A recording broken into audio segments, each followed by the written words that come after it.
When it comes to the Cape Wrath Trail, the kit I took is much the same as what I use on any wild camp.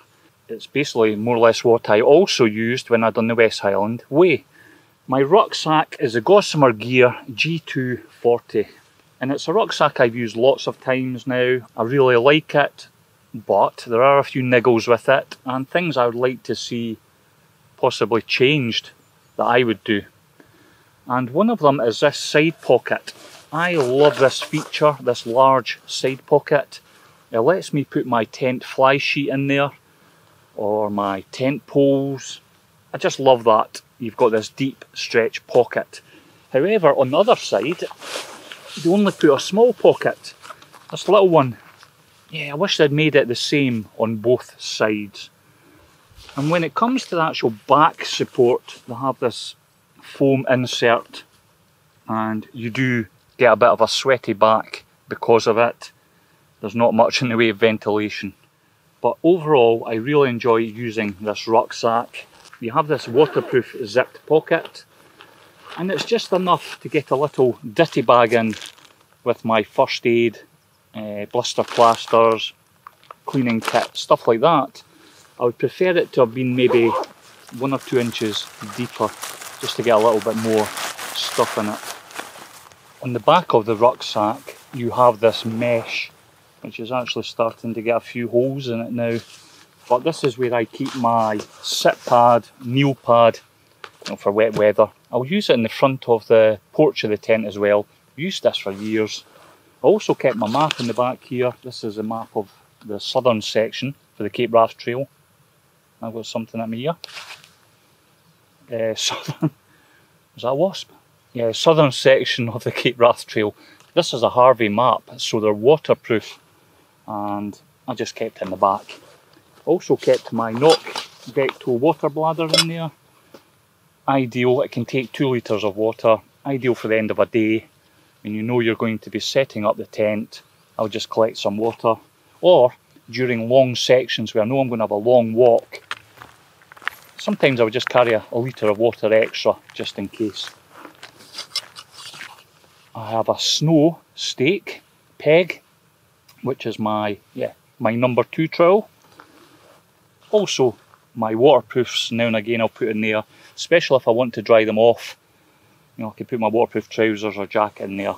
When it comes to my tent, I decided to take, well, I had no choice. I had to take my Msr Access 2.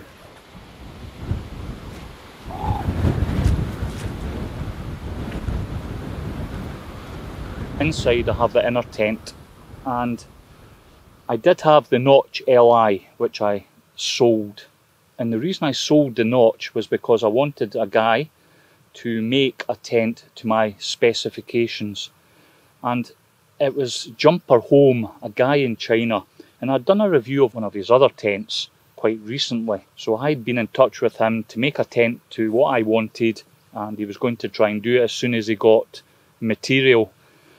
Tragically, he was killed a few weeks before the trip I went on in a mountaineering accident. So my thoughts go out to his family and friends. Absolutely tragic.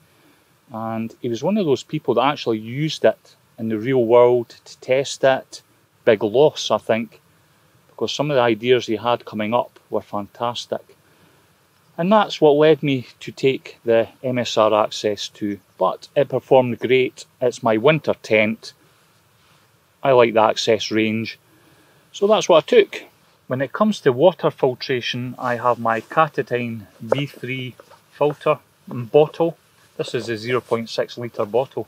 And all I done was put a little bit of cordage on the rucksack here and a small loop, so I could just slip it over the top of the bottle here, or the top of the filter section, and then just screw on the sports cap. And then I had a bit bungee cord just to stop it bouncing about when it was full of water. And yeah, I would just fill up on the go and use that, because I could unscrew it because of the loop, get my water, screw it back on, just loop it at the bottom, That allowed me just to collect water from streams, waterfalls, whatever, as I was walking, and just keep myself rehydrated along the way. On the side, I also had my tent pegs, which were a mixture of these carbon pegs, which you won't be able to get anymore, and also my Msr Groundhogs, these extra long ones. I would keep them in this pouch, which is actually hooked onto the side of the rucksack with a safety pin. I would use that safety pin also if I wanted to hook my socks to the back of the rucksack to dry whilst I was walking. And yeah, it just keeps it secure, so if this was to fall out for any reason, they're still attached. I prefer to keep them on the outside of the bag because obviously sharp points. I prefer just to keep them there. Anything else such as my water bottle with my dilute juice I could put in this pouch. But again, I wish they would make this the same size as the other one. I had my gas stove set up. This is my Inferno Mug. Usually I'll take an Alp kit 600, but this is my new kind of little setup. And I had a little Alp kit Krakow stove with a special adapter plate I got from America. I used it on the West Highland Way as well. When it comes to my sleep system, you'll probably have seen it all before. This is an Exped Schnozzle pump sack.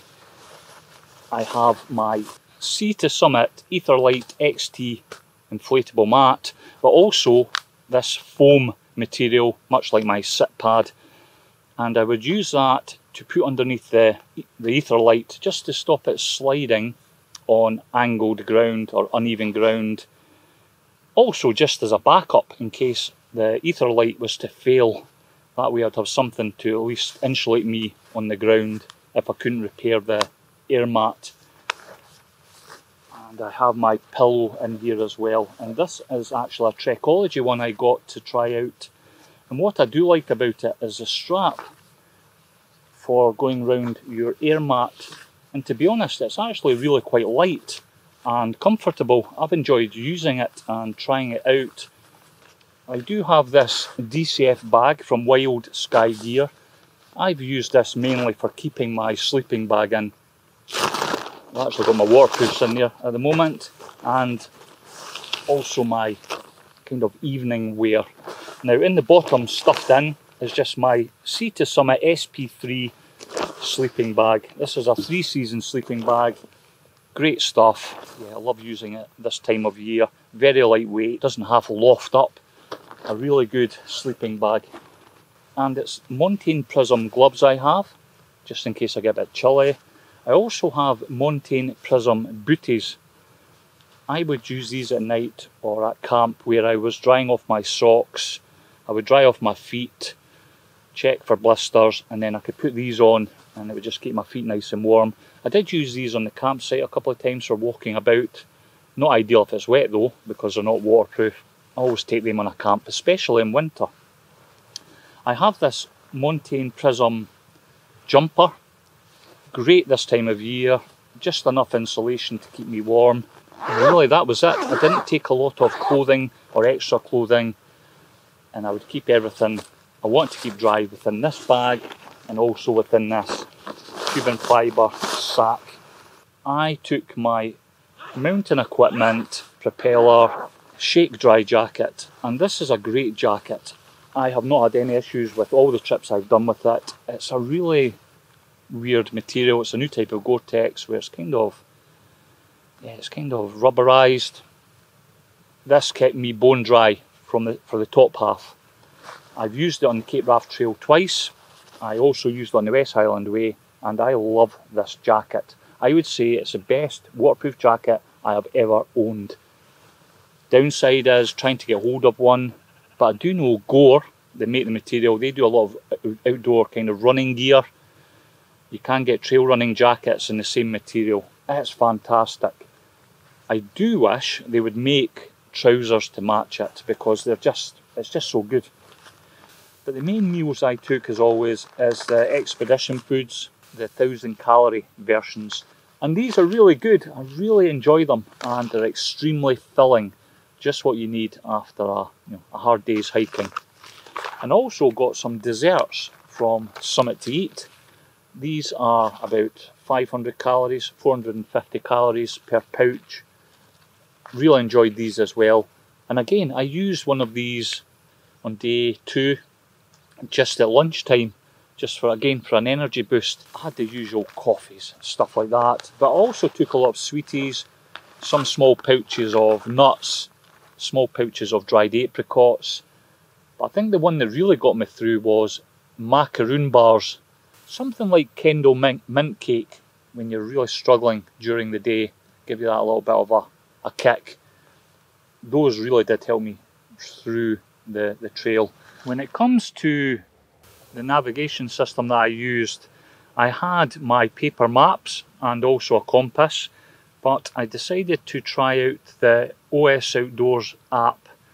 I'll leave a link in the description below. I think it's about £25 a year, and I could download my whole Cape Wrath trail route onto it, and it would let you then download offline maps to use. And it absolutely worked flawlessly. It really did. It was fantastic. One of the things that people keep asking me about is the orange pouches I wear all the time. It's a ribs pack made by a company in the United States called Ribswear, and I don't think they make them anymore, but I have used this setup for years. Love it. It's the one bit of kit in total that I would be devastated if I lost or something happened to it. I just find it so convenient for carrying my gear, be it for the wild camping or the photography. What I had in it for the trail was a midgie hood. That's an absolute essential one to have. I had my battery bank, which is a charm cast, and it's 20,000 milliamp hours.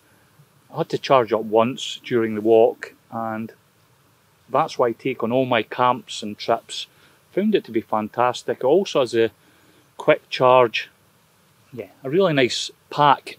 The main thing that attracted me to it is the fact that it's really thin, ideal for packing away. I also had some spare charging cables and a Msr igniter for the stove. I also had a normal lighter, but I take that just in case. In the side pocket here I have my Locator Beacon. I use a Fast Find Ranger. Lots of people will use the Spot system, but this is what I carry just in case something was to happen to me. If you are doing a trail such as the Cape Wrath, I recommend you take some form of notification device, because you really are in the wilds, and if something was to happen to you, I think you're going to be snookered unless you have something like that. Also in here I had my compass, and it's just a miniature Sunto button type compass. It's actually pretty accurate, and that's what I take to use with my Harvey map. Also had a towel. This is a really ultra lightweight, kind of medium sized towel. Really, I do not take a great amount of kit. I try and pare it down to the absolute essentials. And from years of wild camping and the backpacking, I kind of know what I need to take and not take. Again, when it comes to first aid and stuff like that, just the basics. I had just a little miniature first aid kit, some ibuprofen, the little fold up knife, some plasters, blister plasters, earplugs. I did take some rehydration sachets. Just when you're doing walks like that, you really need to keep fluids in. You sweat a lot, and I've had it a few times where I've pushed myself that much, I've started to get a sore head, so I've taken some rehydration powders. I've also got a shower cap, which I take to put over the camera. Again, much like the other waterproof cover, I will use this over the GoPro or over that, just if there's a quick rain shower. I had some antibacterial gel. I took some antibacterial wipes as well for personal hygiene, some Vaseline just in case I get any chafing, and also some tick tools just to remove them. But I will say I did protect or spray everything. The bottom of the tent, I sprayed my rucksack, all my gear, pouches, jackets, trousers, boots, everything with permethrin to prevent ticks, and I never had one tick the whole trip, not one. I decided to wear my trusty Salomon X Ultra Trek boots. They've been a great boot to me, and I used them on the West Highland Way. I was going to wear them the last time I'd done the Cape Wrath Trail and didn't, so I wore them this time. And guess what? No blisters. I had absolutely no blisters on this walk at all. They kept my feet dry for the first 3 days, and even in the heavy rain, things like that, my feet were dry. Now I did put wax on them, a couple of coatings of waterproofing wax on the thin leather just to help them again. And yeah, my feet were dry. The only reason I got wet feet was because I slipped going across a river crossing and I just waded through. I couldn't be bothered and I just went right through. And it was just a case of alternating my socks, no issues that way. And again, even though the boots were a bit damp, I had no issues. And the thing I've found is that even if the boots are wet, you still have warmer feet than wearing trail runners. I did try the trail running side of things, didn't work for me. And I did notice on the trail, or even on the West Highland Way, is that a lot of the tracks are really rocky, gravel ground. And if you've got thin trail runners on, it pounds the bottom of your feet unless there's good, foam padding. So for me, I would prefer to use boots on the Cape Wrath Trail. A lot of people swear just to wear non-waterproof trainers. The choice is yours, but I prefer to wear boots, and they worked fantastically well for me. I tried to keep all my gear as minimal as possible just to keep the weights down. But again, you take what you're comfortable taking. It's got to be an enjoyable trip as well, and if you're happy to take a camp chair or something like that, then do it. It's just purely what I have used and what works for me, and what works for me might not work for you. It's just a kind of personal thing. So that's it, a little bit of an insight into what I took on the Cape Wrath Trail. I hope you enjoyed it, I hope it's helpful, and until the next time, take care.